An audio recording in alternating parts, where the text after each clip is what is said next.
সে পাট জমিতে বোঝা করে পাটও আনতে পারে। পাট ধোয়ার পরে যে এটাকে বলে কি বলে না গড়া বলে নাকি কি বলে সাজিদুল ভাই? পাট ধোয়ার পরে যেটাকে নিয়ে এসে তারে মিলতে যাবে কি বলে? এই হাতা।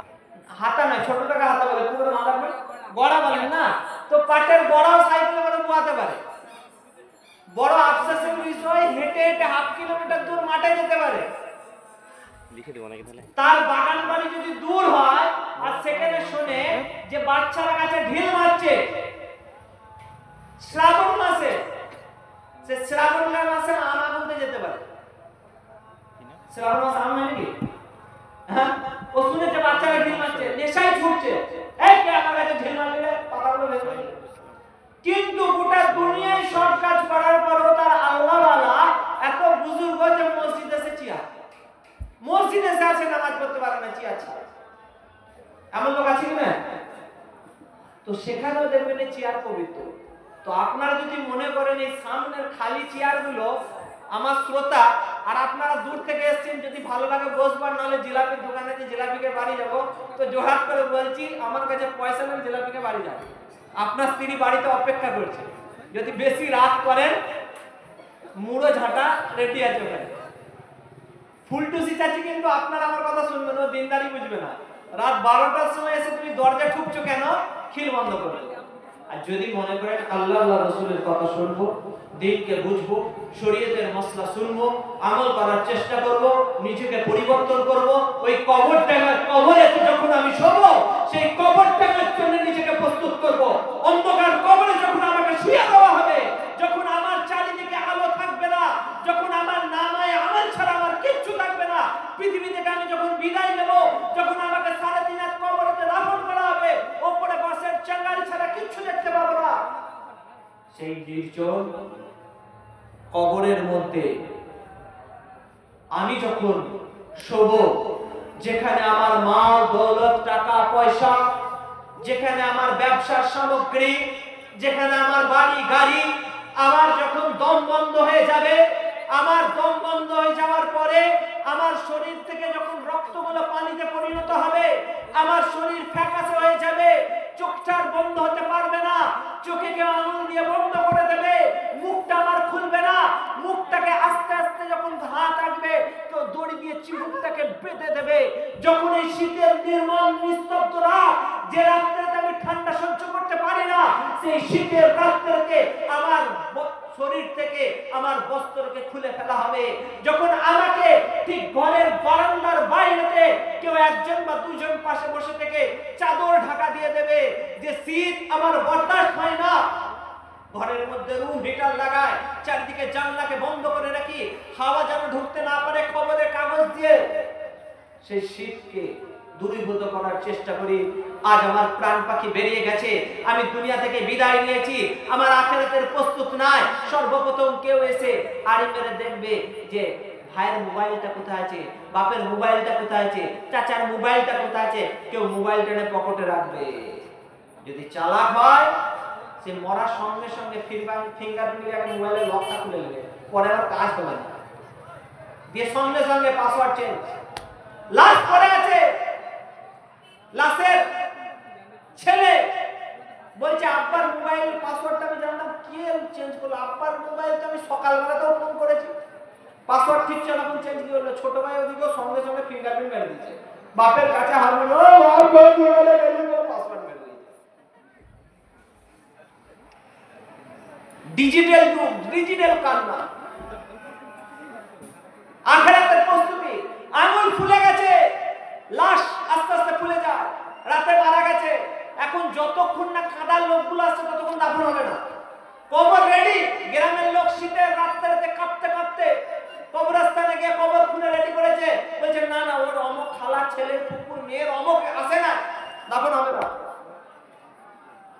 খাবার ঠান্ডা হয়ে যাচ্ছে, খাবার একবার সকালে নাস্তা হয়ে গেছে, দুপুরে খাবার হয়ে গেছে, এখনো ফ্লাইট আসছে, মানে 19 সালে দাফন করা যাবে না। সেই ব্যক্তিরা আসছে, এদিকে আঙুল ফুলে গেছে, খেয়াল করছে ওরে বাপরে, চাচার হাতে তো আংটিটা খোলা হয় না, টেনে হেঁচড়ে এদিক ওদিক করে আংটিটা খুলবে, খুলবে কি খুলবে না? সেই দিন যখন আপনি পড়ে থাকবেন, যখন আপনার মাল দৌলত বলতে আপনার নেক আমল, যখন আপনার কবরে যাওয়ার আগে কবরের প্রস্তুতি নাই, যখন শীতের রাত্রিতে যে গুনাহগুলো করেছেন সেই গুনাহগুলো ফেরেশতা লিখে রেখেছে, আপনি গ্রীষ্মকালে যে গুনাহগুলো করেছেন সেই গুনাহগুলোকেও লিখে রেখেছে, অন্ধকার নির্জন নিস্তব্ধ অন্ধকারেতে আপনি লেপের তলায় ঢাকা নিয়ে মোবাইল নিয়ে যে গুনাহগুলো করেছেন সেই গুনাহগুলোকে লিপিবদ্ধ করা হবে। যেদিন আপনার কাছে দিনার দিরহাম সোনার টাকা রূপোর টাকা টাকা পয়সা জমি মাল দৌলত কিচ্ছু থাকবে না, আপনি পাশের বাড়ির চাচির মুরগিটা আপনার বাড়ি এসে ডিম দিয়েছে, সকালবেলায় ভেজে ছেলেকে পরীক্ষা দিতে পাঠিয়েছেন, ডিম সেদ্ধ করে পরীক্ষা দিতে, সেই হারামটাও সেদিন মনে থাকবে, আপনার আমল নামা থেকে দিতে হবে। যেদিন আপনার মনে থাকবে যে আপনি কি করেছেন পৃথিবীতে, সেই ফামাই ইয়ামাল মিসকাল যাররাতিন খায়রান ইয়ারা ওয়া মান ইয়ামাল মিসকাল যাররাতিন শাররান ইয়ারা, যেদিন বিন্দু পরিমাণ নেকি যা করেছেন তার বদলাও পাবেন, বিন্দু পরিমাণ গুনাহ যা করেছেন তার বদলাও পাবেন। সেই দিন যেদিন অন্ধকার কবরে নির্জন ভাবে আপনাকে শুইয়ে দেওয়া হবে, সেই দিন যখন আপনাকে কবরে জিজ্ঞাসা করা হবে মান রব্বুকা মা দীনুকা মান নবিয়ুকা, তোমার রবকে, তোমার দ্বীন কি, তোমার নবী কি, সেই দিনের প্রস্তুতি যদি আপনার থাকে যা খুশি তাই করেন। যদি আল্লাহ আপনাকে লিখে পাঠায় গুগলের মাধ্যমে, ইউটিউবের মাধ্যমে, ফেসবুকের মাধ্যমে যে হে নিসার তোকে নাজাত দিতে, তুই জান্নাতে যা, যা খুশি করবা, তো যান। এখন এই এলাকাতে সবাই জলসা তলায় আছে, কেউ শুনতে এসছে, কেউ মেলায় ঘুরছে, প্রত্যেকের বাড়িতে এখন লোক নাই, জানকে চুরি করেন না। যদি কাল কিয়ামতের প্রস্তুতি আপনার থাকে, যে চুরি সম্পর্কে নবী আকরাম সাল্লাল্লাহু আলাইহি সাল্লাম বললেন আস-সারিকু ওয়াস-সারিকাতু ফাকতাউ আইদিয়াহুমা, যে নবী রাহমাতুল লিল আলামিন, যে নবীকে মক্কার লোকেরা সিজদারত অবস্থায় খানে কাবার সামনে উটের ধুড়ি চাপিয়ে দিচ্ছে, নবী তাকে মাফ করে দিলেন। যে নবীকে নবী পাক সাল্লাল্লাহু আলাইহি সাল্লামের চাচা যান হামজা রাদিয়াল্লাহু তাআলা আনহু বদরের যুদ্ধে বীরের মতন যুদ্ধ করছে, যে নবী পাক সাল্লাল্লাহু আলাইহি সাল্লামের চাচা কলিজার টুকরা উহুদের যুদ্ধে বীরের মতন যুদ্ধ করছে, ওদিক থেকে হিন্দা নামে একজন মহিলা যিনি ঈমান নিয়েছে সাহাবী হয়ে যাচ্ছে, সেই হিন্দা তখন ঈমান আনেননি, উহুদের যুদ্ধে প্রতিশোধ নেওয়ার জন্য হামজা রাদিয়াল্লাহু তাআলা আনহুকে নির্মমভাবে চালাকি করে হত্যা করছে। শুধু হত্যা না, যে নবীর চাচার কলজেকে পাড় করে তাতে করে চিবোচ্ছে, নির্মম হত্যা। সেই হিন্দাকে ফতে মক্কার পরে নবী মাফ করে দিলেন, ঈমান নিয়ে এসছো মা। যে আবু সুফিয়ান রাদিয়াল্লাহু তাআলা আনহু 3 হিজরি থেকে 8 হিজরি পর্যন্ত নবীর বিপক্ষে উতবা, শাইবা, আবু জাহেলের মৃত্যুর পরে মক্কার লিডার আবু সুফিয়ান, সে আবু সুফিয়ানকে নবী পাক সাল্লাল্লাহু আলাইহি ওয়াসাল্লাম ফতে মক্কায় মা, যে খাব্বাব রাদিয়াল্লাহু তাআলা আনহুকে যখন জিজ্ঞাসা করা হতো ঈমান সম্পর্কে, সে খাব্বাব রাদিয়াল্লাহু তাআলা আনহু নিজের পিঠ খুলে দেখিয়ে দিতেন। কেন? কারণ আল্লাহ বলার কারণে, আল্লাহকে রব, নবী পাক সাল্লাল্লাহু আলাইহি ওয়াসাল্লামকে নবী বলার কারণে উত্তপ্ত গরম আগুনের আঙ্গারে শুইয়ে দেওয়া হতো, যতক্ষণ না চর্বিগুলো আগুন বুঝতো তোলা হতো না। যে বিলাল রাদিয়াল্লাহু তাআলা আনহু আল্লাহ আল্লাহ আল্লাহ আহাদ আহাদ আহাদ আল্লাহ এক আল্লাহ এক বলার কারণে উত্তপ্ত মরুভূমির মধ্যে গরম বালির উপরে শুয়ে বুকে পাথর চাপিয়ে দেওয়া হতো, সেই বিলাল রাদিয়াল্লাহু তাআলা আনহু মাফ করে দিলেন। কিন্তু সেই নবী পাক সাল্লাল্লাহু আলাইহি ওয়াসাল্লাম যিনি রাহমাতুল লিল আলামিন, সেই নবী পাক সাল্লাল্লাহু আলাইহি ওয়াসাল্লাম যে কোরআন পাকের মধ্যে আল্লাহ তাবারক ওয়া তাআলা যেখানে প্রতিশোধ নিতে নিষেধ করলেন, যে নবীকে আল্লাহ বললেন মাফ করে দাও, যে নবীকে আল্লাহ তাবারক ওয়া তাআলা কোরআনের মধ্যে বললেন সিলমান কাতাকা ওয়াফান দাওয়ালা, যে জুলুম করে তাকে মাফ করে দাও, তাকে আল্লাহ পছন্দ করে। যে নবী পাক সাল্লাল্লাহু আলাইহি ওয়াসাল্লাম বলেন ইরহামু মান ফিল আরদ ইয়ারহামকুম মান ফিস সামা, যে দুনিয়া ওয়ালার উপর দয়া প্রদর্শন করে আসমান ওয়ালার উপর দয়া প্রদর্শন করে। 1400 বছর পরে 1860 শতকে ভারতের মধ্যে পশ্চিম বাংলায় একজন জন্মগ্রহণ করলো, যার ডাক নাম নরেন, ভালো নাম স্বামী বিবেকানন্দ। সে শিকাগো থেকে বক্তব্য দিল, আর এই আমার নবীর কথাটাকে বাংলাতে তর্জমা করলো। জীবে প্রেম করে যেই জন সেই জন সে বিচে ঈশ্বর। বলে বাহ বাহ, দারুণ বলেছো। কিন্তু 1400 বছর আগে আমার নবী পাক সাল্লাল্লাহু আলাইহি ওয়াসাল্লাম বললেন, ইরহামু মান ফিল আরদ ইয়ারহামকুম মান ফিস সামা। যারা দুনিয়াওয়ালার উপর দয়া প্রদর্শন করে, আসমানওয়ালা তার উপর দয়া প্রদর্শন করে। সেই নবীকে আল্লাহ তাআলা চুরির শাস্তি বললেন, হাত কেটে দাও। চুরি কাকে বলে? অন্যের দ্রব্যকে তুলে নিলে চুরি করা হয়। আপনি কারোর বস্তু পড়ে আছে কুড়োলে, আপনার জিম্মেদারি খুঁজে দিয়ে আসতে হবে। কতদিন? লাইফ টাইম কারোর কোনো বস্তু যদি পেয়ে যান, কাল কিয়ামতের ময়দান পর্যন্ত আপনার জিম্মেদারি সেটা খুঁজে দিয়ে আসতে হবে। হ্যাঁ, যদি হুজুর না পাই, মালিক না পায়, তো মালিক না পেলে তার হেফাজত করে।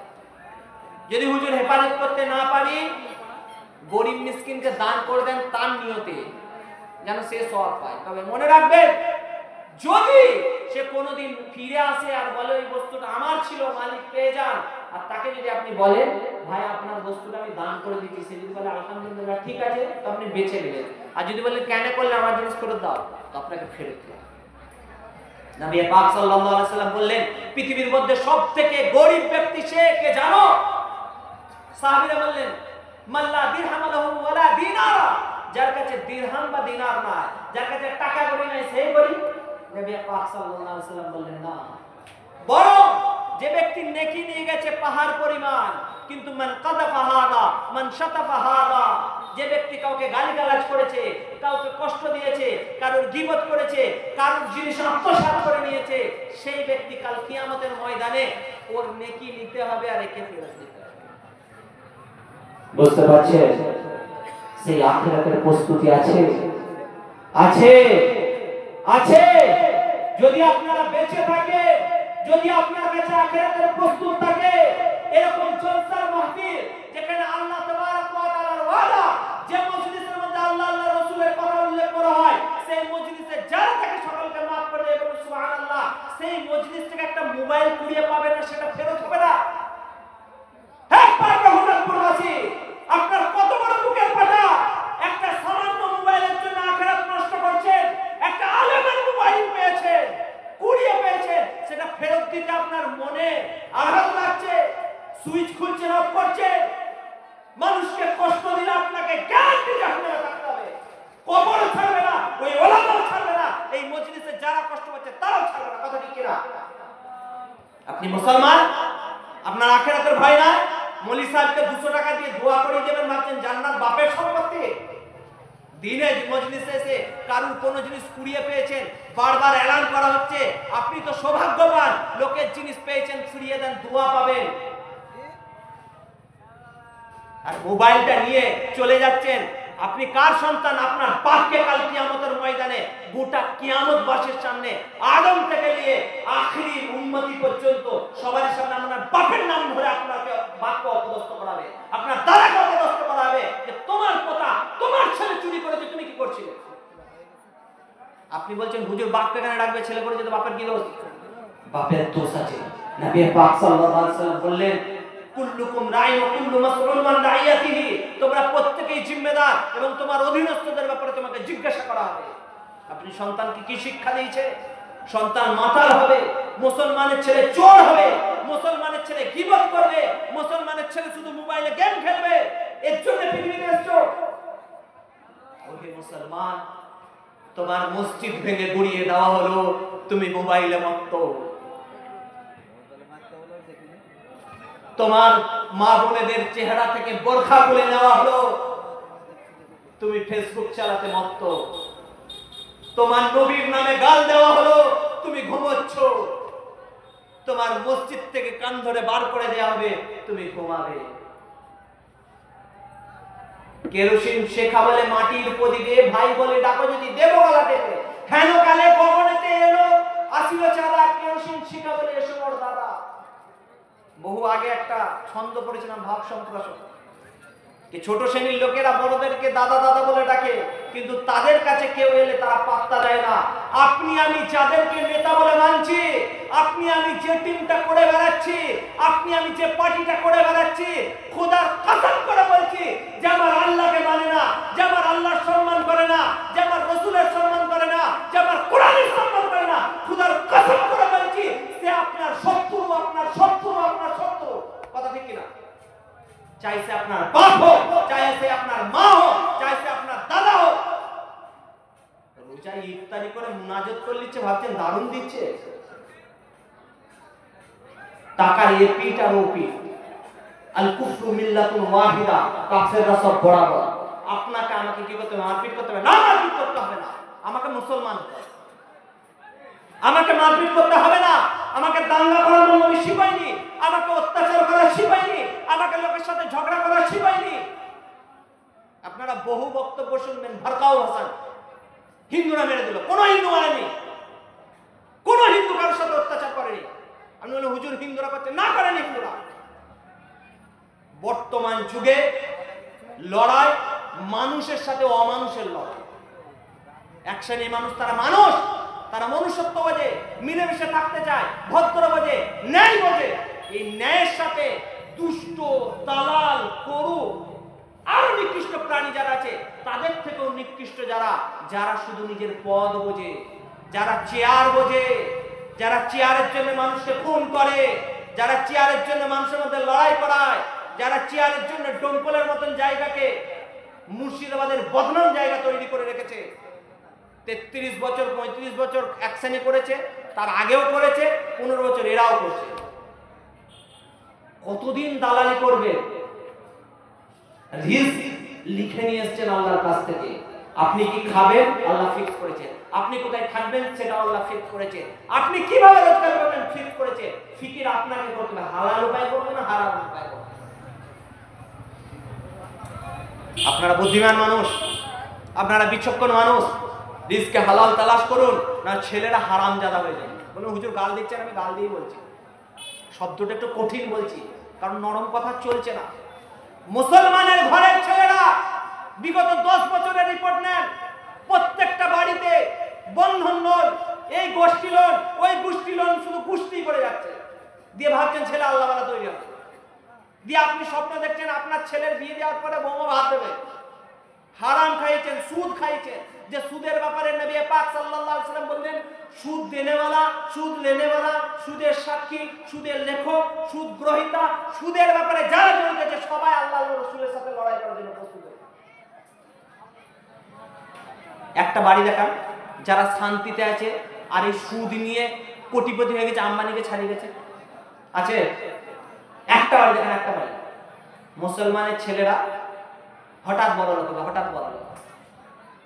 এদের ব্যাপারে আল্লাহ তাবারাক ওয়া তাআলা আমার মনে হচ্ছে যে এমন ভাবে ব্যবস্থা করেছে, ওই বনি ইসরাইলকে মান ওয়া সালওয়া আসমান থেকে আসতো না জান্নাতি খাবার, এদের তার থেকেও আগে আল্লাহ একদম জান্নাত থেকে ব্যবস্থা করে দিয়েছে। বিসমিল্লাহির রহমানির রহিম, চোখ বন্ধ করে সূরা ফাতিহা, সূরা ইখলাস, আয়াতুল কুরসি 3 কুল পড়ার পরে দেন বিসমিল্লাহ। কি নিচে বলুন তো? লটারি কাটছে। কুরআন শরীফ পড়ে লটারি কাটছে। আল্লাহ কটা নেবেন? মুর্শিদাবাদে বলে হুজুর বর্ধমানে কাটে না। বর্ধমানের লোকরা কোরআন বেশি জানে না বলে কোরআন পড়ে কাটে না। ওরা বলে জয় জয় দাতা বাবার জয়, তাই না? জয় ফকির বাবার জয়। আপনি টেনশন নিচ্ছেন কেন? শীতকাল, যত বর্ডার এলাকা আছে সব বাবার এখন শুরু হয়েছে, তাই না? যত শীত বাড়বে একটা চাদর আর জোড়া জোড়া, ওতেই সব কিছু হয়ে যাবে। বড় কষ্ট লাগে।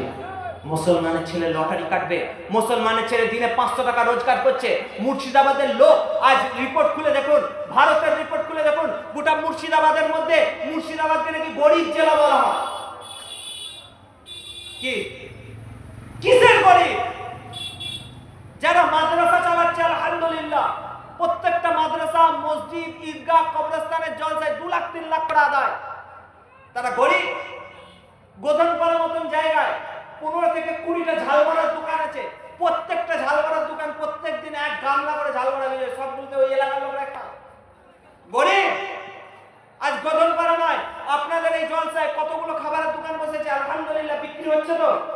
তাহলে নিশ্চয়ই গরিব নয়। গরিবটা অভাবে নয়, এক সময় ছিল মুর্শিদাবাদ গরিব ছিল অভাবে, কঠোর পরিশ্রম করতো, মাথার ঘাম পায়ে ফেলে সন্তান মানুষ করতো, মোটা ভাত আর মোটা কাপড়ে জীবন যেত। এখন সেই গরিবই নয়, এখন গরিব স্বভাবে। 500 টাকা রোজগার করছে, 200 টাকার লটারি কাটছে, 100 টাকা চায়ের দোকানে বসে পায়ের ওপর পা তুলে পান বিড়ি সিগারেট ঝালমরা, আর সে গল্প শেষ হচ্ছে না। প্রধানমন্ত্রী ফের, এপিজে আব্দুল কালাম ফের, বড় বড় নাসার বৈজ্ঞানিক ফের, পঞ্চায়েত অফিস সামনে যে পঞ্চায়েতের যে জিম্মেদার যে তারা ফের, বিডিও এসডিও আইপিএস অফিসার সব ফের এদের গল্পের কাছে। 100 টাকা চা খেতে ফুটুনি করতে শেষ, 50 টাকার বাইকে তেল ভরছে, 8 টিয়ার নিচ্ছে, 15 কিলোমিটার মাইলেজ দিচ্ছে, 30 কিলোমিটার মাইলেজ দিচ্ছে, সেই গাড়ি কিনবে। বাবু গাড়ি কেনার পয়সা আছে, তেল কেনার পয়সা নাই, কারণ গাড়িটা শ্বশুর দিয়েছে। সুজা হ্যান্ডেলওয়ালা গাড়ি কিনবে। আর কামাল হাই স্কুলের সামনে স্কুল ছুটি হওয়ার পরে ক্লাস ছেড়ে জোর করে অ্যাক্সিলেটর উড়িয়ে শুধু আওয়াজ করবে, সাড়ের মতন ঘুরে বেড়াচ্ছে। 50 টাকার তেল, 50 টাকা ডোমকলে গিয়ে বিরিয়ানি, 200 টাকা বইয়ের হাতে গিয়ে দিচ্ছে। সংসার চলবে কি করে? এটা তো যারা 500 টাকা কামায় তাদের, আর যারা 300 টাকা কামায় তাদের টাকাই নাই, প্রত্যেক দিন ধার করছে। দিয়ে মুসলমান গরিব, মুসলমান অভাবী, মুসলমান নির্লজ্জ বেহায়া, মুসলমান শুধু পেটের জন্য পৃথিবীতে এসেছে। যাদের পায়ের তলায় গোটা বিশ্ব, যাদের আল্লাহ বলার কারণে আজ পৃথিবী কায়েম আছে। নবী পাক সাল্লাল্লাহু আলাইহি ওয়াসাল্লাম বললেন, লা তাকুমু সাআতু হাত্তা লা ইউকালা ফিল আরদি আল্লাহ আল্লাহ, ততদিন পর্যন্ত কিয়ামত কায়েম হবে না যতদিন দুনিয়ায় একজন আল্লাহ বলনেওয়ালা বাকি থাকবে। যাদের কাজ ছিল পৃথিবীর মধ্যে শান্তির বাণী পৌঁছে দেওয়া, যাদের আখলাক ছিল নবী পাক সাল্লাল্লাহু আলাইহি সাল্লামের, যাদের হাসি ছিল ইবাদত, যাদের চেহারায় কত সুন্দর দাড়ি, যাদের দৃষ্টি সব সময় মাটির দিকে নিচু থাকবে, যাদের সামনে দিয়ে মহিলা পেরিয়ে গেলে সে নিজেকে স্বাধীন মনে করবে, যারা পৃথিবী কারোর উপর অত্যাচার করবে না, যারা ন্যায় প্রতিষ্ঠা করার জন্য পৃথিবীতে এসেছে, যে ধর্মের নাম শান্তি, যে ইসলাম শান্তি ছড়িয়ে দেয়, নির্মম নিরীহ মানুষদের উপর অত্যাচার থেকে রোকে, সেই ধর্ম ইসলাম। যে নবী শিখালেন, উনসুর আখাকা আও যালিমান ওয়া মাজলুমান, তুমি তোমার ভাইয়ের সহযোগিতা করো, চাই সে জালিম হোক চাই মাজলুম হোক। সাহাবীরা জিজ্ঞেস করলেন, ইয়া রাসূলুল্লাহ, ইয়া হাবিবাল্লাহ, জালিমকে কিভাবে সহযোগিতা করব? মাজলুম, যার উপর অত্যাচার করা হচ্ছে তার নয় সহযোগিতা করছি, জালিমের কিভাবে সহযোগিতা করব? তো নবী পাক সাল্লাল্লাহু আলাইহি ওয়াসাল্লাম বললেন, জালিমের হাতকে ধরো অত্যাচার করা থেকে। যে নবী পাক সাল্লাল্লাহু আলাইহি ওয়াসাল্লাম বললেন, সিবাবুল মুসলিমি ফুসুক ওয়া কিতালু কুফর, মুসলমানকে গালি দেওয়া গুনাহ, তার সাথে লড়াই করা কুফর বলা হয়েছে।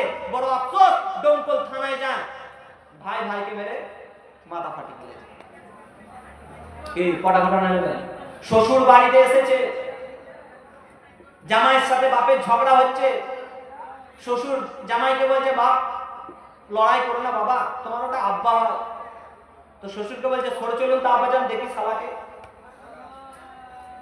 এটা আমাদের সমাজ। ভাই ভাইয়ের মধ্যে লড়াই করতে একটুকু দ্বিধাবোধ হয় না। বহরমপুর কোর্টের মধ্যে 90% কেস আমার এবং আপনার। 1 হাত জায়গা নিয়ে 2 বিঘে জমি রবীন্দ্রনাথ থেকে ঠাকুর লিখে গেছিল না, ছিল ওর 2 বিঘে ভূমি, বাকি সবই গেছে ঋণে। বুঝেছে উপেন এ জমি লইব কিনে, হাটে মাঠে ঘাটে এই মতো কাটে, বছরে 15-20 আছে না। তো এখানে 2 বিঘে জমির জমিদার ছিল উপেন, সেই জমিদার কেড়ে নিচ্ছিল। এখানে ভাই ভাইয়ের জমি আত্মসাৎ করতে দ্বিধাবোধ করে না, মাথা ফাটিয়ে নিজের বৌমা, নিজের স্ত্রীর বুকের কাপড় ছিঁড়ে নিয়ে নির্লজ্জ বেহায়া ডোমকল থানায় গিয়ে বলছে, আমার বউয়ের সাথে এই করেছে, আমার ভাই জেলে ঢোকা। দিয়ে বলছে, আমার বউ টিকটক করে হুজুর অনেক অন্যজনের সাথে কানেকশন করেছে, একটু দোয়া করে দেন, শুধু তাবিজ করে দেন। হযরত মাওলানা শওকত আলী সাহেব বলেন, যদি তাবিজ করে সুন্দরী মেয়েগুলো যদি আমাদের হতো, তো নায়িকাগুলো সব আমাদের বউ হতো।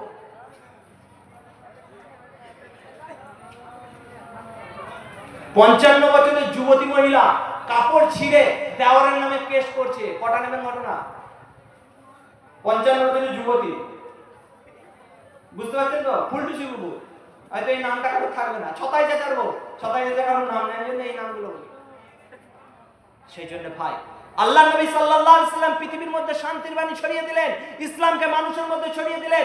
মক্কার মানুষ যখন আপোষের মধ্যে দ্বন্দ্ব করছে, আওস এবং খাজরাজ জাতি 100 বছর লড়াই করছে উটকে পানি পান করানো নিয়ে, সেই 100 বছর লড়াইয়ের মধ্যে রাহমাতুল লিল আলামিন আমার এবং আপনার হাবিব সাল্লাল্লাহু আলাইহি সাল্লাম যখন ইসলামের বাণী ছড়িয়ে দিলেন, কোরআনের আহ্বান করলেন, একে অপরের আখলাক যখন ছড়িয়ে দিলেন, নবী পাক সাল্লাল্লাহু আলাইহি সাল্লাম বললেন, ইন্না খিয়ারাকুম আহসানুকুম আখলাক, তোমাদের মধ্যে সর্বোত্তম ব্যক্তি সে যার আখলাক ভালো, যার চরিত্র ভালো, যে গালিগালাজ করে না, যে নোংরা কথা বলে না, যে কটূক্তি করে না, যে কারোর সাথে অত্যাচার করে না, যে প্রতিবেশীর হক রক্ষা করে, যে প্রতিবেশীর সাথে ঝামেলা করে না, প্রতিবেশীকে মারপিট করে না, সেই সর্বোত্তম ব্যক্তি। যে নবী পাক সাল্লাল্লাহু আলাইহি সাল্লাম বলেন, ওয়াল্লাহি লা ইউমিনু, ওয়াল্লাহি লা ইউমিনু, ওয়াল্লাহি লা ইউমিনু, খোদার কসম করে বলছি সেই ব্যক্তি মুমিন নয়, খোদার কসম করে বলছি সেই ব্যক্তি মুমিন নয়, খোদার কসম করে বলছি সেই ব্যক্তি মুমিন নয়। সাহাবীরা বললেন, কিলা মানে ইয়া রাসূলুল্লাহ, কি এমন ব্যক্তি যে মুমিন নয়? নবী বললেন, আল্লাযী লা ইয়ামানু জারহু বাওয়াইকুহু, যার অনিষ্ট এবং ক্ষতি থেকে তার প্রতিবেশী রক্ষা পায় না, সেই ব্যক্তি মুমিন না। বুকে হাত দিয়ে বলি, এখানে যারা আমরা আছি, আমরা দুনিয়ায় নাই। আজ থেকে 100 বছর পরে এখানে যারা আছেন, আমার মনে হয় আমরা কেউ পৃথিবীতে থাকবো না। দুনিয়া থেকে বিদায় নিয়েছেন, কিয়ামতের ময়দান আল্লাহ তাবারক ওয়া তাআলা আছেন, সমস্ত পৃথিবীবাসী আছে, এবং আমরা যারা এখানে উপস্থিত আছি, আল্লাহ তাআলা আমাদেরকে অফার দিলেন, অফার। হে পার্বনাথ প্রবাসী, মামিনা কোচিং সেন্টারে যারা জলসা শুনেছে, তোমাদের অফার একটা আমল বলো, যে আমলের কারণে তুমি জান্নাতে যাওয়ার উপযুক্ত, তোমাকে জান্নাত দেবো। বুকে হাত দিয়ে বলো, আপনার কাছে কোন আমল আছে যে আমলের কারণে আপনার আল্লাহকে বলবেন, আল্লাহ এইটা আমি করেছিলাম, এর জন্য আমাকে জান্নাত দেন? একটা আমার নাম। কিন্তু নবী পাক সাল্লাল্লাহু আলাইহি ওয়াসাল্লাম বললেন, আল কাইয়িসু মান দানা নাফসাহু ওয়া আমিলা লিমা বা'দাল মউত, প্রকৃতপক্ষে জ্ঞানী ব্যক্তি সে যে মৃত্যুর পরের জীবনের জন্য উপার্জন করে। আপনার কি আছে?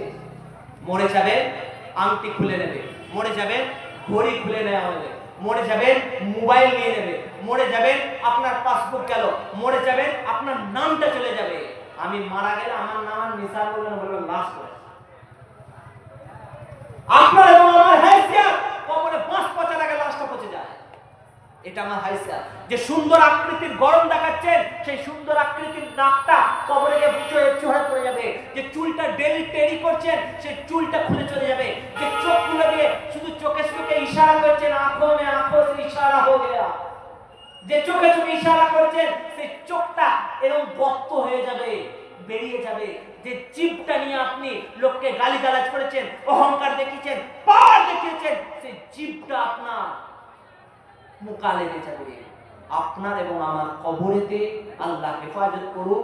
ঘরে ইঁদুর মরে যে পোকা হয়, তার থেকেও কিলকিল করে পোকা হবে, দুর্গন্ধ ছড়াবে, লোকে নাকে কাপড় দেবে।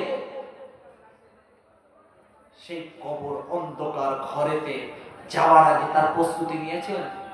আবার বড় আফসোস কি জানেন তো, আপনাদের এলাকায় মরেও শান্তি, মরার 2 বছর পরে শোনা যাবে, চলো কবর থেকে তুলো, একে এখানে রাখা যাবে। কি আপনাদের এলাকা হয় কি হয় না? মরার পরেও কবর থেকে লাশ তুলছে।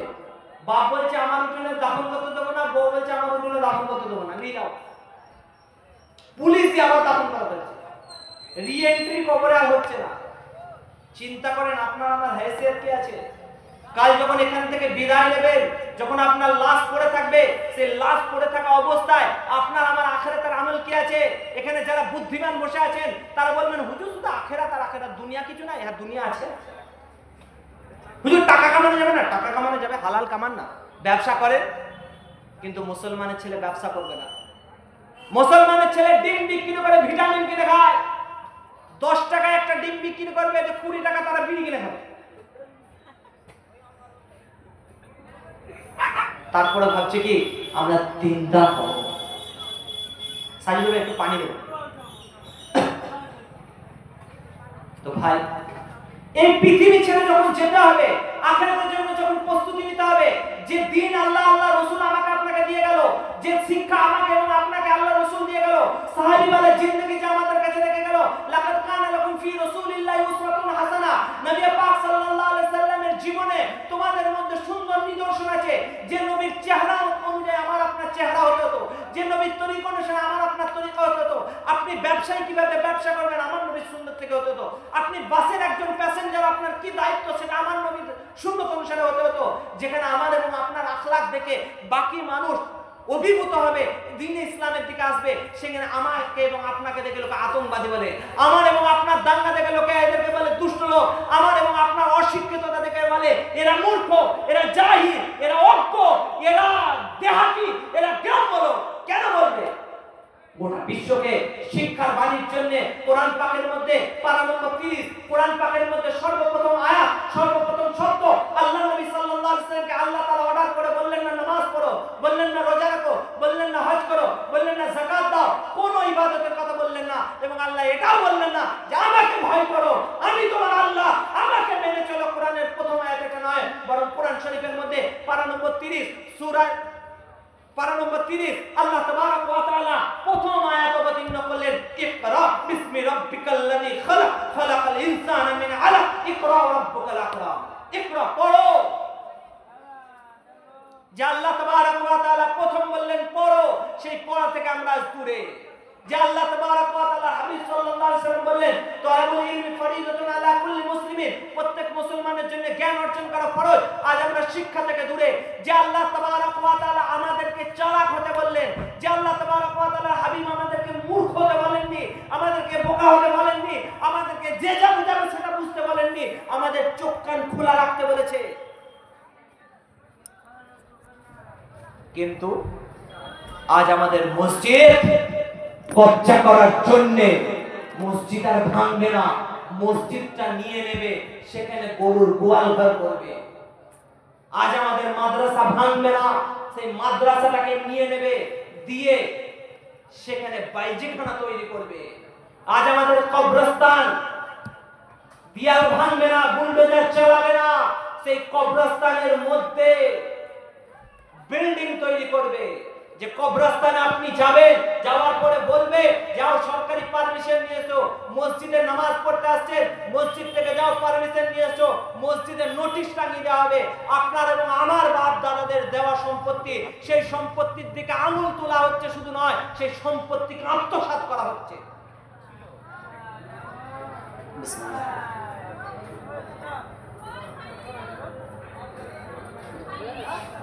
আপনারা এখনো ফ্রি ফায়ারের মধ্যে মত্ত আছেন, আপনারা এখনো মোবাইলের মধ্যে মত্ত আছেন। যুবক সম্প্রদায় আজ বিদেশের বাজারে, চায়না দেখুন, জাপান দেখুন, অন্যান্য কান্ট্রি দেখুন, সেখানে 16 বছর 18 বছর ছেলেরা তারা নতুন নতুন ইভেন্ট করে নতুন নতুন জিনিস তৈরি করছে। আর আমাদেরকে এমন ভাবে মেন্টাল ভাবে তৈরি করা হচ্ছে, আমাদের ছেলেদেরকে খেলোয়াড় বানাতে হবে। আমি খেলা খারাপ বলছি না, কিন্তু মেন্টালিটি কি? আমরা মহাকাশে পাড়ি দেবো না। নাসা 490 কিলোমিটার উপরে পৃথিবীর মানব রচিত সব থেকে বড় বৈজ্ঞানিক জিনিস, যেটা ISS ইন্টারন্যাশনাল স্পেস স্টেশন, একটা ফুটবল গ্রাউন্ডের সমান, পৃথিবীকে দিনে 16 বার প্রদক্ষিণ করছে 28,000 কিলোমিটার বেগে। নাসা সেখানে লোক পাঠাচ্ছে, আর আমাদের ছেলেরা কি শিখছে? বাঁচাও সাধু বাবা, আর না হলে টুনির মা, যে ভিডিও করে নাচাচ্ছে, লিফট ইয়ে করছে। এরা নায়ক হবে, এরা হিরো হবে।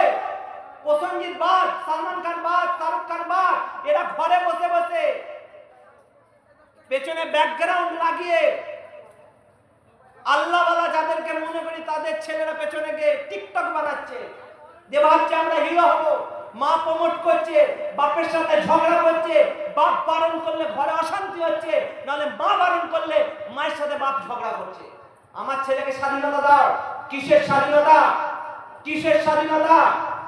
আসিফার রেপ কেস মনে নাই? কিসের স্বাধীনতা? অভয়াকাণ্ড মনে নাই? কিসের স্বাধীনতা?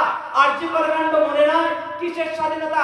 ছেলেকে পশু তৈরি করে সমাজের মধ্যে ঘুরিয়ে বেড়াচ্ছেন, তারপরে মনে নাই? কিসের স্বাধীনতা? মেলার নাম করে জলসার মধ্যে লাগিয়ে মেয়েদের পেছনে পেছনে ছেলেগুলো যখন ঘুরছিল, সমাজের বয়স্করা তারা চুপচাপ করে মজা দেখছিল আর বারো বাজা খাচ্ছিল। তারপরে ভাবছেন আল্লাহওয়ালা এলাকা তৈরি হবে। আমার আবার মুখে লাগাম থাকে না। বলবেন হুজুর বসিয়েছেন কেন? আপনার দিলে খৌফে খোদা নাই, আপনার দিলে আল্লাহ আল্লাহ রসুলের কথা নাই, আপনি কেন পৃথিবীতে এসেছেন সেটার কথা নয়। একটা চিতাবাঘ, একটা হরিণ, একটা ব্যাঙ, একটা সাপ, পৃথিবীর অন্যান্য প্রাণীদের জীবন চক্র খুলে দেখেন, সেই জীবন চক্রের মধ্যে তাদেরকে বেঁচে থাকতে গেলে লড়াই করতে হয়। আর আপনি আমি সকালবেলায় ঘুম থেকে উঠছি, এখন আর সেই ছিনা ক্যাঁথা বা কম্বল ইউজ করে না, এখন কি ইউজ করে? ব্ল্যাঙ্কেট।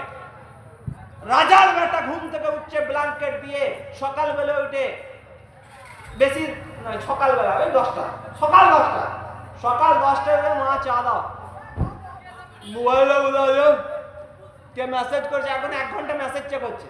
11টার সময় বাবু উঠে চা খাচ্ছেন, চা, তারপরে ভাবছেন বড় লোক হবো, আজ স্কুল যাবো না, শরীর ভালো না, বলে প্রচন্ড মাথায় ব্যথা, আজ স্কুল যাওয়া যাবে না। পেটে হাত দেখে জিজ্ঞেস করছে, বাহানা, প্রচন্ড মাথায় ব্যথা। আবার কিছু কিছু পেটে ব্যথা করছে, একদম টিকতে পারছি না, খুব পেটে লাগছে। আমার মাথা ছেলেদেরকে মাঝে মাঝে দেখি, বলছে হুজুর খুব পেটে লাগছে, মাথায় রাখছি, ভুলে হয়েছে, খুব পেটে লাগছে। এই বাহানা করছে। পৃথিবীর মধ্যে হাতির থেকে বেশি আপনি খান না, জঙ্গলের উটের থেকে বেশি আপনি খান না, গাধার থেকে বেশি আপনি পরিশ্রম করতে পারেন না। আল্লাহ তাবারক ওয়া তাআলা দুটো পা দিয়েছে, বুঝার জন্য ব্রেন দিয়েছে, দেখার জন্য চোখ দিয়েছে, সুগন্ধ শোনার জন্য নাক দিয়েছে, 7 চাকার জন্য জিহ্বা দিয়েছে, চিবানোর জন্য সুন্দর দাঁত দিয়েছে, প্রত্যেকটা জিনিসের খাদ্য গ্রহণ করার পরে আপনার পেটে হজম করার জন্য একটা পাকস্থলী দিয়েছে। একটা বাঘকে প্রত্যেকদিন ঘাস খাওয়ান, বাঘটা মারা যাবে। একটা ছাগলকে প্রত্যেকদিন গোশ খাওয়ান, ছাগলটা মারা যাবে। কিন্তু কি আল্লাহ তাবারক ওয়া তাআলা আমাদের হজম শক্তি দিলেন, যে পেটের মধ্যে হাড় নিচ্ছেন সেটাও হজম, গোশ খাচ্ছেন সেটাও হজম, শাক খাচ্ছেন সেটাও হজম, ভাত খাচ্ছেন সেটাও হজম। হজম হচ্ছে কিসে? একটা মাংসের পিণ্ড। পৃথিবীতে কখনো শুনেছেন যে লোহার পাত্রে লোহা গলানো হয়? হয় না, কারণ লোহার পাত্রে লোহা গলাতে গেলে লোহাটা আগে গলে যাবে, পাত্রটা আগে গলে যাবে। কিন্তু গোশের টুকরো, এ আমাদের পাকস্থলী, এই পাকস্থলীর ভেতরে খুব সুন্দরভাবে আমরা যা খাচ্ছি হজম হচ্ছে। যে আল্লাহ তাবারক ওয়া তাআলা কুরআন শরীফের 27 নম্বর পারায় সূরা রহমানের মধ্যে বলে দিলেন, ফাবিআইয়ি আলাই রাব্বিকুমা তুকাজ্জিবান, তুমি আমার কোন কোন নিয়ামতকে অস্বীকার করবে? যদি এই চোখটা এই পেছনে হতো, খাবার খেতে গেলে আগে এদিকে পারমিশন নিতে হতো, ভাই দেখ পিকটা দেখ। তারপর নাকটা নিয়ে হেঁটোতে থাকতো, নাকে নিয়ে শুঙাতে হতো, ভাই শুনে বল বন্ধটা ঠিক আছে কিনা। কি নাক হেঁটে হলে নিঃশ্বাস পেতেন না? পেতে। কিন্তু আল্লাহ তাআলা আমাকে আপনাকে পৃথিবীর অন্য মাখলুক থেকে, পশু থেকে, সমস্ত মাখলুক থেকে আলাদা করে কি আল্লাহ কোরআন পাকের মধ্যে বললেন, লাকাদ খালাকনাল ইনসানা ফি আহসানি তাকওয়িম, আমি মানুষকে সুন্দর আকৃতিতে তৈরি করেছি। কত সুন্দর চোখ, কত সুন্দর নাক, কত সুন্দর ঠোঁট, ভেতরে একটা গোস্তের টুকরা যেটা নড়ালে আওয়াজ বার হয়, কখনো ওষ্ঠবর্ণ, কখনো নাসিকাবর্ণ, কখনো তালব্যবর্ণ, কখনো কণ্ঠবর্ণ, সুন্দর সুরে সুন্দর আওয়াজে কথা বলতে পারছেন। ছাগল সারাদিনই ম্যাঁ করে, কিন্তু মানুষ ম্যানা করে না। গরুর একটাই আওয়াজ, ঘোড়ার একটাই আওয়াজ, কিন্তু মানুষের কথা বলার ধরন আলাদা। আল্লাহ আমাকে এবং আপনাকে মনের ভাবকে ফুটিয়ে তোলার জন্য সুন্দর জিহ্বা দিলেন, একটা ঠোঁট দিলেন, সেই জীবকে হেফাজতের জন্য খানিকগুলো 32টা দাঁত দিলেন। সে আল্লাহ তাবারক ওয়া তাআলা জিকির না করে লোকের গীবত করে বেড়াবে? সে আল্লাহকে ভুলে গিয়ে, পৃথিবীকে ভুলে গিয়ে অন্য জঙ্গলি পশুর মতন আপনার এবং আমার আচার ব্যবহার হবে। আপনি আমি জঙ্গলের পশুর আহারের ব্যবস্থা আল্লাহ করে দেন, আমি বা আপনি রিজকের জন্য পরেশান হয়ে সেই সকালবেলায় ঘুম থেকে ওঠা, দুপুর বেলায় একটু ভাত খাওয়া, রাতের বেলায় কিছু খাওয়া, ফের ঘুমিয়ে যাওয়া, এই জীবনের জন্য আপনি আমি জন্ম নিয়েছি। যেখানে আমার এবং আপনার মসজিদকে ওয়াকফ বিলের নামে সরকার কবজা করতে চলেছে, যে মসজিদের মধ্যে তালা ঝুলিয়ে যাবে, আগামী প্রজন্মকে আপনি কি জবাব দেবেন? যে পৃথিবীর মধ্যে 2024 সালে যখন ওয়াকফ বিল ভারতের মধ্যে আসে, তখন আমরা হাতে চুরি পরে বসেছিলাম, আমরা ফ্রি ফায়ার খেলছিলাম, আমরা আমাদের জাতিকে ভুলে গেছি, আমরা আল্লাহকে ভুলে গেছি, আমরা ইসলামকে ভুলে গেছি, আমরা দ্বীনকে ভুলে গেছি, আমরা মসজিদকে আবাদ করা ভুলে গেছি, আমরা মাদ্রাসাকে আবাদ করা ভুলে গেছি, আমরা কালমা জানি না, আমরা নামাজ জানি না, আমরা রোজা জানি না, আমরা হজ জানি না, আমরা ইবাদতের মজা জানি না, আমরা কবরে মাটি দেওয়ার দোয়া জানি না, আমরা জানাজার দোয়া জানি না, তবু আমরা মুসলমান। কেন আমরা গরুর গোশত খাই? আমার নাম আব্দুল সত্তার, আব্দুল জব্বার, আব্দুল করিম, এই জন্য আমি মুসলমান। দাড়ি রাখা ফরজ, ওয়াজিব, সুন্নাত আমি জানি না, উজু করার পদ্ধতি আমি জানি না, পাখি হাসিল করার পদ্ধতি জানি না, আমার নবীর কোন পদ্ধতি জানি না, নবীর বাপের নাম আমি জানি না, নবীর মায়ের নাম আমি জানি না, নবীর খানদান আমি জানি না, নবী কবে জন্মগ্রহণ করেছিলেন জানি না, কোরআন পড়তে আমি জানি না, হাদিসের লফজ আমি জানি না, তবু আমি মুসলমান।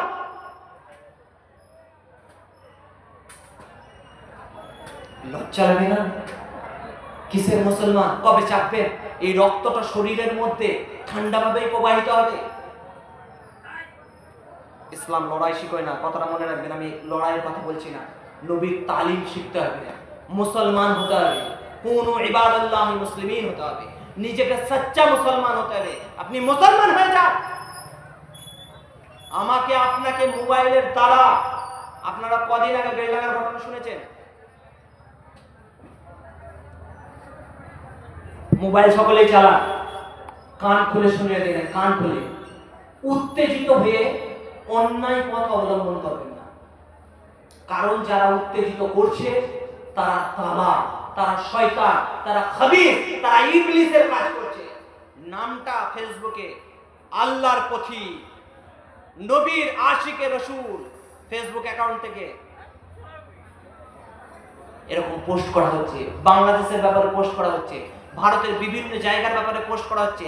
আপনাদেরকে খাস করে যুবক সমাজকে বলবো, যা মোবাইলে পোস্ট দেখবেন শেয়ার করতে হবে না। আল্লাহ রসুলের মহব্বতের কারণে একদিকে একটা ফটো আর একদিকে কাবার ঘর, দেখি কে যেতে। আপনি ভোট দিচ্ছেন, ওই ভোটটা দিলে কি আপনার ঈমান বেড়ে যাবে? ওর থেকে 100 বার আস্তাগফিরুল্লাহ পড়ুন, আপনি নেকি পাবেন।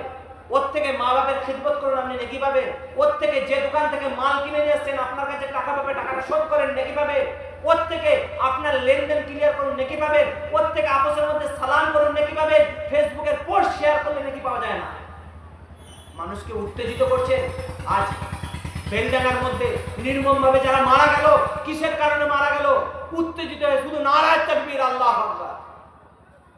হাল নাই, তলোয়ার নাই, নিধিরাম সত্তা, ভেতরে ইলম নাই, আল্লাহকে চেনে না, রসুলকে চেনে না। ঠিক আছে, আপনার জজবাতের আমি কদর করি, কিন্তু জজবাত মানে মানছি না, মানবো না, গুড়িয়ে দেবো, ভেঙে দেবো, ইসলাম এটা শিখায়? আমার নবী এটা শিখায়? যে অন্যায় করেছে তার সাথে প্রতিশোধ নাও, ততটা নাও যতটা করেছে। যদি আপনাকে 8 কিল মারে, আপনি 1 কিল মারার অধিকার রাখেন, 2 কিল নয়। আপনি মানছি না, মানবো না করে এর দোকান ভেঙে দিলেন, ওর দোকান ভেঙে দিলেন, ওর লুটপাট করে দিলেন, ইসলাম এটা শেখায়? ইসলামী তালিম দেখুন, নবীর কালচার দেখুন। আপনি যেটা আল্লাহু আকবার করে যাচ্ছেন, আল্লাহর নামের বদনাম করার কারণটা আপনি পান খেয়ে রাস্তার মাঝে গুটকার যে দাগগুলো ফেলছেন, আমার নবী ওটা শিখিয়েছে। নোংরা করা আমার নবী শিখিয়েছে। আল্লাহ পবিত্র, ইউহিব্বুত তাহারাত, আল্লাহ পবিত্রতাকে পছন্দ করে। কিন্তু বড় আফসোস, মুসলমানের ছেলে শোকেস দিয়ে উকি মারছে, বুঝতে পারছেন তো? গোডাউনের অবস্থা কি বোঝেন? বলে হুজুর বেশি দিন না, 40 দিনই তো হয়েছে, কাটতে হবে, এই ঠান্ডার বাজারে কাটতে হবে। শোকেস দিয়ে উকি মারছে। আমার একটা বন্ধু বর্ধমানে, আপনাদের এখানে লোকের কথা বলবো না, স্যান্ডো গেঞ্জি পরে আছে, অন্য কমের মুসলিম না, স্যান্ডো গেঞ্জি পরে আছে, সামনে একটা নালা, ওই পারে দাঁড়িয়ে আছে। আমি কথা বলছি, অনেকদিন পরে বন্ধুর সাথে দেখা, গরমের সময়, আর এদিক দিয়ে উকি মারছে। শোকেসে সাজানো মালপত্র এদিক দিয়ে, বগলের মালপত্র এদিক দিয়ে উকি মারছে। আমি ওকে বলেই ফেললাম, লাস্টে দুর্গন্ধে থাকতে না করে বলে, ভাই রে, যদি শোকেস এত থাকে তো গোডাউনের কি অবস্থা? মুসলমানের ছেলে পাক না পাক জানে না। যদি জিজ্ঞেস করা হয় গোসলের ফরজ কটা, বলবে গোসলের ফরজ কেউ বলে 3টে, কেউ বলে 4টে। আমি এক জায়গায় জলসায় জিজ্ঞেস করছি কি কি, বলছে তেল মাখা, সাবান মাখা, আর পানিতে ডুব মারা, পুকুরে ডুব মারা। ফরজ গোসল, বাপ ছেলেকে ফরজ গোসল শিখাতে গেলে লজ্জা করে, মা মেয়েকে হায়েজের মশলা শিখাতে গেলে লজ্জা হয়, কিন্তু মেয়ের সাথে বসে উলুঙ্গ ফিল্ম দেখতে, কোমর নাচানো দেখতে, পুরো উলুঙ্গ অবস্থায় গান শুনতে লজ্জা হয় না। যত লজ্জা মৌলী সাহেবকে দেখতে, যত লজ্জা কোথায়? মৌলানা সাহেবকে দেখতে। পিঠের কাপড় খুলে এমন মুখ ঢাকছে, পুরো পিঠ খালি, পেট খালি, পিঠ খালি, মাথার উপর এক মুক্তা, বুবুজান ঘুরে বেড়াচ্ছে। আবার কোথায় যাচ্ছে? ওই প্রথমে মাইয়ার বাড়ি বলেছি, ডিজিটাল যুগে ডিজিটাল কান্না। এমন ডিজিটাল যুগ যে বলছে, হ্যাঁ গো তোমার চাচার ছেলের কুকুর মেয়ের নাতি মারা গেছে, বলছে ও ভাই তুই চলে গেলি রে ভাই গো ভাই। তারপর আবার কি বলছে শুনেন, বলছে ছে দুধটাকে ঢেকে রাখবে, আমি চললাম আমার ভাইয়ের বাড়ি রে ভাই গো ভাই। কান্নায় আসে না, ফেরেশতা বলবে কোথাকার মাল এগুলো?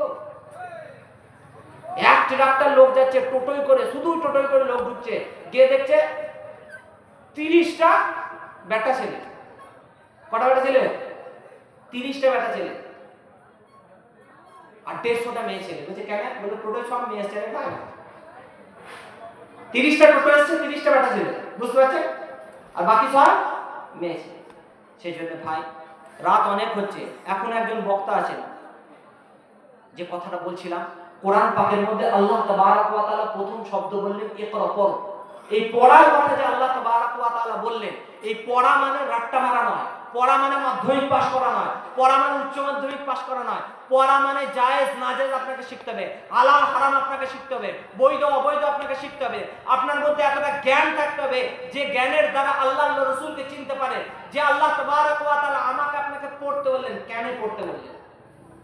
কেন পড়তে বললেন? পড়ে কি লাভ আছে? পড়ে কি চাকরি পাওয়া যায়? খোদার কসম করে বলছি, পড়া যারা পড়েন চাকরির জন্য, তারা ভুল পথ অবলম্বন করছেন। চাকরির জন্য পড়া নয়, চাকরির জন্য পড়া নয়, আমার রাসূলকে আল্লাহ পড়তে বলেছে, সেই জন্য পড়তে হবে। পড়তে হবে এই জন্য, কারণ আমি একটু ব্যাকে গিয়ে একটা গল্প বলবো। আমাদের বক্তা সাহেব চলে এসেছেন। আল্লাহ তাবারক ওয়া তাআলা গোটা পৃথিবীর মধ্যে যা কিছু তৈরি করেছে দুভাগে বিভক্ত, একটা হচ্ছে জীব, একটা হচ্ছে জড়। কথা ঠিক কিনা? এই টেবিলটা, এর প্রাণ আছে, জড় বস্তু, আর একটা হচ্ছে জীব। এই জীবের আবার দুটো ভাগ, একটা হচ্ছে প্রাণী, একটা হচ্ছে উদ্ভিদ। জানেন তো আপনারা, যার প্রাণ আছে এক জায়গা থেকে অন্য জায়গায় চলাফেরা করতে পারে। এই প্রাণীর আবার দুটো ভাগ, একটা হচ্ছে পশু আর একটা হচ্ছে মানুষ। আপনার আমার মধ্যে পশুত্ব গুণ আছে। একটা মহিলাকে দেখে মনের মধ্যে নোংরা খায়সাত জাগবে, কিন্তু যখন ওমাই ইয়াতাওয়াক্কাল আলাল্লাহ ফাহুয়া হাসবুহু, আল্লাহ তাআলা কোরআন পাকের মধ্যে বললেন যে আল্লাহর উপর ভরসা করে আল্লাহ তার জন্য যথেষ্ট হয়ে যায়। আপনার দিলের মধ্যে কাউকে দেখে নোংরা আকাঙ্ক্ষা জাগলো, আপনার দিলের মধ্যে আপনি কোরআন জানেন, আপনি জানেন আমার আল্লাহ বারণ করেছে, কাল কিয়ামতের ময়দানে আল্লাহর সামনে দাঁড়াতে হবে, আল্লাহকে জবাব দিতে হবে। যখন আল্লাহকে জবাব দিতে হবে, আল্লাহকে কি বলবো, আল্লাহকে কি উত্তর দেবো, সেই ভয়ে আপনি গুনাহ থেকে বেঁচে এলেন। তার মানে আপনার ইলম আপনাকে কি করলো? সেই গুনাহ থেকে বাঁচালো। আপনার মধ্যে মারপিট করার জজবাত আসবে, আপনার মধ্যে বদলা নেওয়ার জজবাত আসবে, আপনার মধ্যে লোকের কাছে প্রতিশোধ নেওয়ার জজবাত আসবে, লোকের মাল আত্মসাৎ করার জজবাত আসবে। কারণ পশুরা এই কাজগুলোই করে, করে কি করে না? সামনে কোনো খাবার পেলে ছিনিয়ে নেয়, কাক ছিনিয়ে নেয়, জঙ্গলের পশুরা তারা ছিনিয়ে নেয়। আপনিও মানুষ, আপনিও প্রাণী, আল্লাহ আপনাকেও সৃষ্টি করেছে। আপনার মধ্যে সেই পশুত্ব ভাব থাকবে, হিংসা থাকবে, বিদ্বেষ থাকবে, লোভ থাকবে। কিন্তু এই হিংসা, বিদ্বেষ, লোভ, বদলা নেওয়া, হিংস্র হওয়া, কাউকে আক্রমণ করে দেওয়া, এগুলো থেকে বাঁচতে গেলে আপনার পশুত্ব গুণকে বাদ দিয়ে মনুষ্যত্ব আনতে হবে। আর এই পশুত্ব গুণ দমন করে মনুষ্যত্ব গুণ যদি আনতে হয়, তার ওয়াহিদ রাস্তা তালিম, শিক্ষা। আপনি জানেন যে আমার গায়ে ক্ষমতা আছে, কিন্তু আপনি এটাও জানেন যে এই ক্ষমতা যদি কারোর উপর ব্যবহার করি, ডোমকল থানা থেকে গাড়ি করে আমাকে নিয়ে যাবে, তাই না? আর ডোমকল থানা থেকে গাড়ি করে নিয়ে স্পেশাল ট্রিটমেন্ট দেবে, লাঠি পড়া দেবে, তাই না? হুজুরদের কাছে তাবিজ পড়ে নিয়ে যাবে, আর প্রথম সিভিকদেরকে বলবে তোরা একবার প্র্যাকটিস কর, তারপরে আমরা বড়রা আসছি। এটা আপনি জানেন, আপনার জ্ঞান এটা বলছে যে আমি যে অন্যায় করছি, এটা জুলুম করছি, আমাকে কালকে যখন কোর্টে পেশ করা হবে, আমার কোর্টে শাস্তি দেওয়া হবে। আমি কোন মহিলার উপর নির্মম নির্যাতন করেছি, আমাদের পশ্চিমবাংলা বলছে 10 দিনের মধ্যে কেটে দাও, বাস ফাঁসি। যত বড় বড় এনজয়, ধরতে পারলেই ধনঞ্জয়, তাই না? আমার এটা জানা আছে যে আমার আগামী পরিণতি, আমার জ্ঞান, আমার শিক্ষা বলছে আগামী পরিণতি আমাকে এখানে নিয়ে যাবে। তো আমার মধ্যে যে পশুত্ব গুণ, আমার যে লোভ, আমার যে হিংসা, আমার যে বিদ্বেষ, কাউকে দেখে কোনো রকমের নোংরা প্রবৃত্তি যেটা আমার মনের মধ্যে পশু হওয়ার কারণে, প্রাণী হওয়ার কারণে ছিল, সেই পশুত্বকে দমন করার জন্য আমাকে শিখতে হবে। নবী বললেন তলাবুল ইলমি ফরিদাতুন আলা কুল্লি মুসলিমিন, প্রত্যেক মুসলমানের জন্য জ্ঞান অর্জন করা ফরজ। এটা তো বলে পৃথিবীর সিস্টেম। যখন আপনার জানা আছে আমি এই কাজটা করলে দেশ বিরোধী হলো, আমার এই কাজটা করলে পুলিশ ধরে নিয়ে যাবে, আমার এই কাজটা করলে সরকার থেকে আমাকে শাস্তি দেওয়া হবে, আমার এই কাজটা অন্যায়, আমাকে জেল খাটতে হবে, যেখানে লোককে প্রমাণ করতে হবে, কোর্টে গিয়ে প্রমাণ করতে হবে, কিন্তু আল্লাহর কাছে প্রমাণের দরকার আছে? আল্লাহর কাছে ঘুমানোর দরকার আছে। যখন আপনার দিলের মধ্যে আল্লাহর ভয় থাকবে, যখন আপনার দিলের মধ্যে আল্লাহ আল্লাহ রসুলের ভয় থাকবে, যখন আপনি নির্মম ভাবে আপনি কোন অন্ধকার ঘরে বসে আছেন, কিন্তু আপনার দিল বলছে আমার আল্লাহ আমাকে দেখছে, আমাকে কবরে যেতে হবে, আমাকে হিসাব লাগবে, আমি লোকের মোবাইল জলসাতলা থেকে তুলে নিয়ে এসেছি, কাল কিয়ামতের দিন এর জবাব আমাকে দিতে হবে। আমি লোকের কলা, এখন যখন মূলো জমিতে মূলো লাগায়, লোকের জমি থেকে মূলো তুলে নিয়ে এসছেন, দেখতে পেলে বলবে ভাই তোর মূলো খেয়েছি, আর না দেখতে পেলে মূলোর যে শাকটা ওর জমিতে ফেলে আসে। বাড়ি কি না কলার বাড়ি থেকে একটা কলা দেখতে পেলে কলাটা এখন তোর পেকে গেছিল ওই জন্য খেলাম, আর না দেখতে পারলে আলহামদুলিল্লাহ বিসমিল্লাহ বলে খাবো করে হারাম দিছে, তাই না? আপনার দিলের মধ্যে যখন জানবেন যে আমি অন্যায় করছি, এর জন্য আমাকে কাল কিয়ামতের দিনে জবাব দিতে হবে, এর জন্য আল্লাহর কাছে দাঁড়াতে হবে, জাহান্নামের শাস্তি পেতে হবে, কবরে আযাব আমার উপরে হবে, তার জন্য আপনি যখন শিক্ষা অর্জন করবে, আপনার মধ্যে পশুত্ব গুণ বাদ দিয়ে মনুষ্যত্ব গুণ দাঁড়াবে। কিন্তু আপনার শিক্ষা কি শিখবেন? মাধ্যমিক না, উচ্চ মাধ্যমিক না, গ্র্যাজুয়েশন না, হাফেজ না, মাওলানা না, কি শিখতে হবে? আপনার দিলের মধ্যে খৌফে খুদা হবে। কোরআন বললেন ইকরা পড়ো বিসমি রাব্বিকাল্লাযী খালাক, সেই রবের নামে যিনি তোমাকে সৃষ্টি করেছেন। তোমার তালিম হবে আল্লাহ আল্লাহ রাসূলের, তোমার দিলের মধ্যে আল্লাহ আল্লাহর খৌফ থাকবে। হাফেজ, মাওলানা, মুফতি, ডাক্তার, মাস্টার, উকিল, ব্যারিস্টার পৃথিবীতে কোনো কাজ নাই যতক্ষণ না তার দিলের মধ্যে আল্লাহ আল্লাহ রাসূলের খৌফ থাকছে। আমাদের সমাজের মধ্যে নেতার দরকার আছে, কিন্তু সেই নেতাটা দিনদার হতে হবে। আমাদের সমাজের মধ্যে ডাক্তার দরকার আছে, কিন্তু সেই ডাক্তারটা দিনদার হতে হবে। আমাদের সমাজের মধ্যে ইঞ্জিনিয়ার দরকার আছে, কিন্তু সেই ইঞ্জিনিয়ারকে দিনদার হতে হবে। আমাদের সমাজের মধ্যে উকিল দরকার আছে, কিন্তু সেই উকিলকে সত্যবাদী দিনদার হতে হবে, যার দিলের মধ্যে একমাত্র আল্লাহর ভয় থাকবে যে আমি যে কাজটা করছি টাকার মুখ দেখা নয়, টাকার দ্বারা করব না, অন্যায় তো অন্যায়, নাজায়েজ তো নাজায়েজ, হারাম টাকা নেওয়া যাবে না তো নেওয়া যাবে না। যখন এই ভয়টা থাকবে, তখন সেই কবিতা যেটা আমরা ছোটবেলায় পড়েছি, আমাদের দেশে হবে সেই ছেলে কবে, কথাই না বড় হয়ে কাজে বড় হবে, মুখে হাসি মুখে বলতে যে ভরা মন, মানুষ হইতে হবে, দেখো সেই ভারত তখন তৈরি হবে। তার জন্য পড়তে হবে, ছেলেদেরকে পড়াতে হবে। এই মা আমিনা কোচিং সেন্টার করার কারণ হচ্ছে আমাদের এলাকার ছেলেরা যেন দিনদার হয়, আমাদের এলাকার ছেলেরা যেন সত্য কথা উচ্চস্বরে বলতে পারে। বাংলাদেশে মহিব খান বলে না কি হবে মাদ্রাসাতে কিতাবাদির তালিম দিয়ে যদি না বলতে পারো সত্য কথা উচ্চস্বরে, তার থেকে মরাই ভালো। তো আমাদেরকে সেই সত্য কথা উচ্চস্বরে বলার জন্য, আল্লাহ আল্লাহ রসুলের খৌফ আনার জন্য এইরকম মা আমিনা কোচিং সেন্টার একটা নয়, এলাকায় আরো স্কুলের দরকার আছে। কারণ কান খুলে শুনে রেখে দেন, আমি নিসা 2024 সালের ডিসেম্বরে বলে যাচ্ছি, আমাদের ছেলেদেরকে মাধ্যমিক পাস করানো হবে, উচ্চ মাধ্যমিক পাস করানো হবে, হাতে ডিগ্রি দেওয়া হবে, কিন্তু শিক্ষিত বানান লিখতে পারবে না। আমাদেরকে প্ল্যানিং করে অশিক্ষিত বানানোর চক্রান্ত চলছে। আমাদেরকে স্কুল ব্যাগ দেওয়া হচ্ছে, জুতো দেওয়া হচ্ছে, সাইকেল দেওয়া হচ্ছে, খাবার দেওয়া হচ্ছে, কিন্তু স্কুলে ভালো টিচার দেওয়া হচ্ছে না, ভালো শিক্ষা দেওয়া হবে না। কারণ আমাদেরকে প্ল্যানিং বানানো হচ্ছে। এরা শিক্ষিত মূর্খ, এদের সমাজে কোনো জায়গায় চলবে না।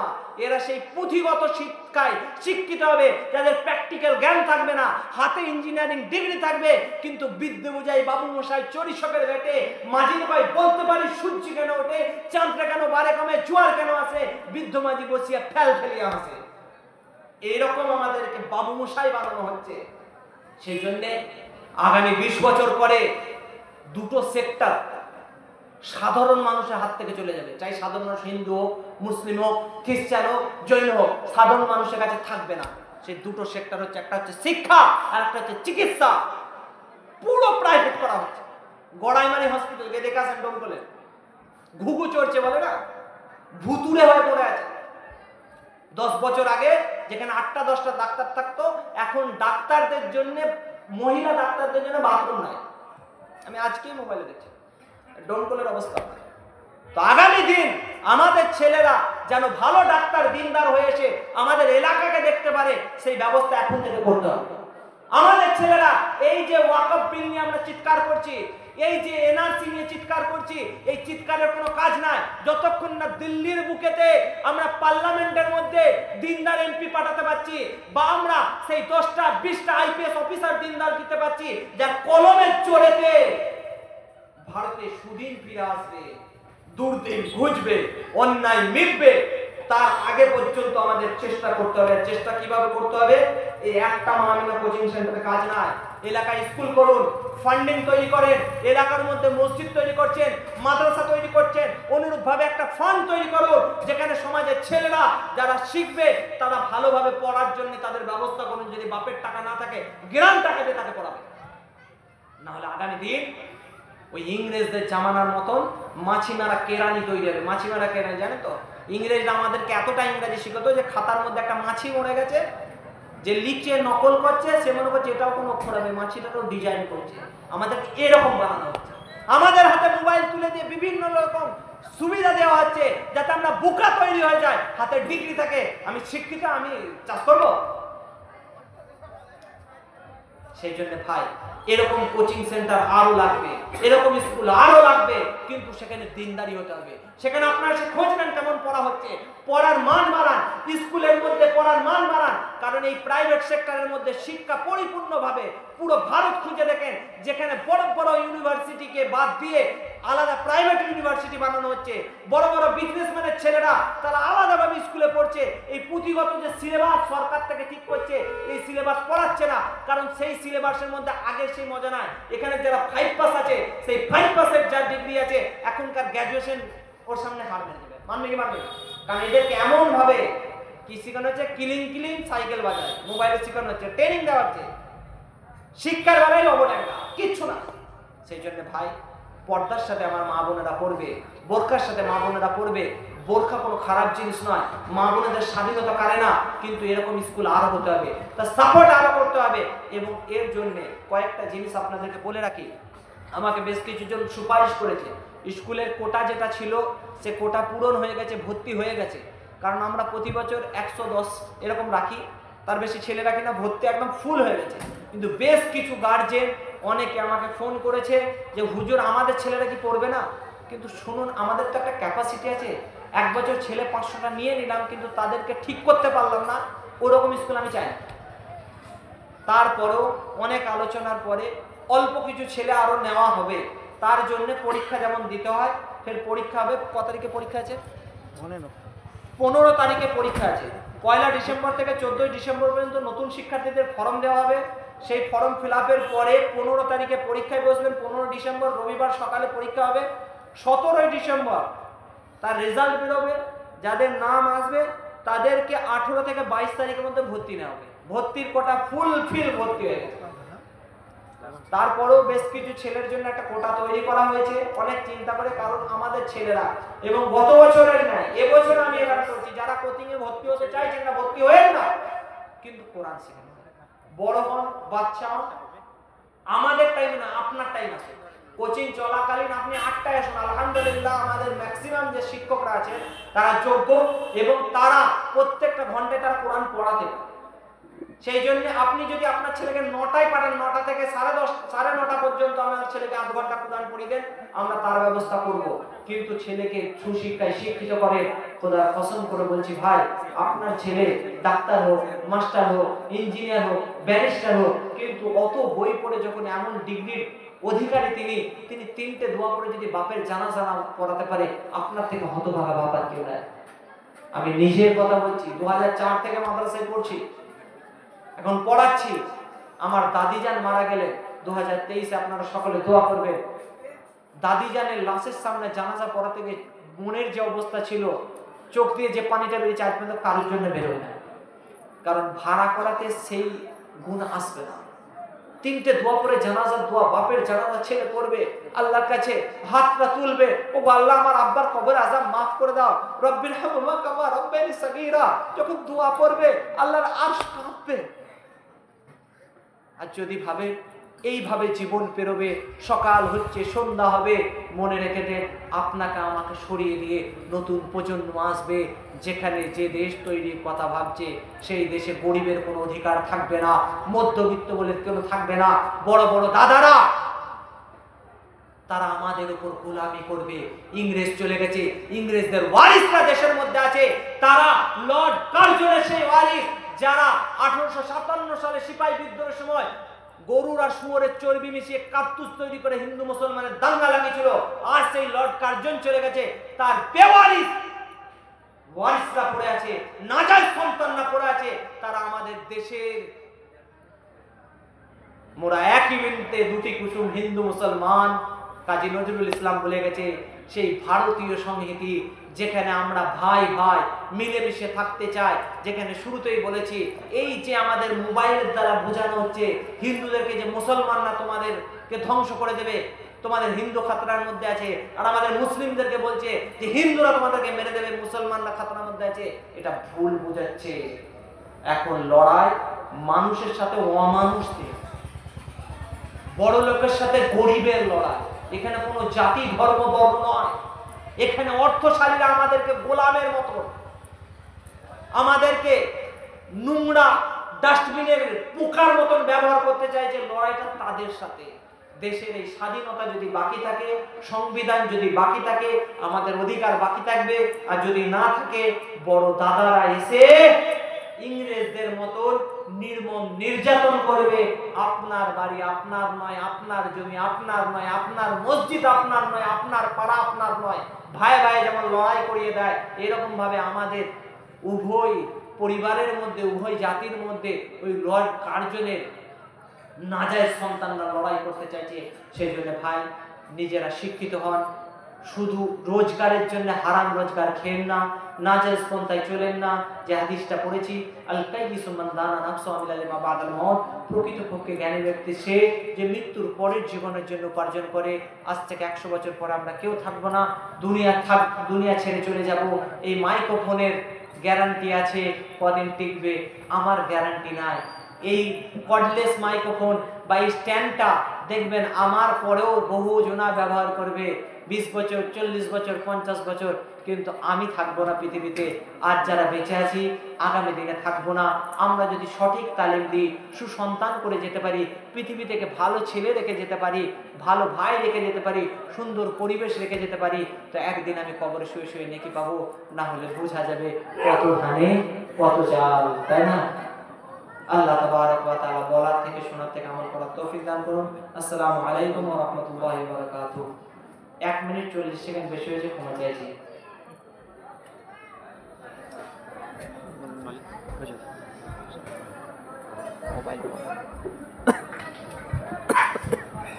এরপরে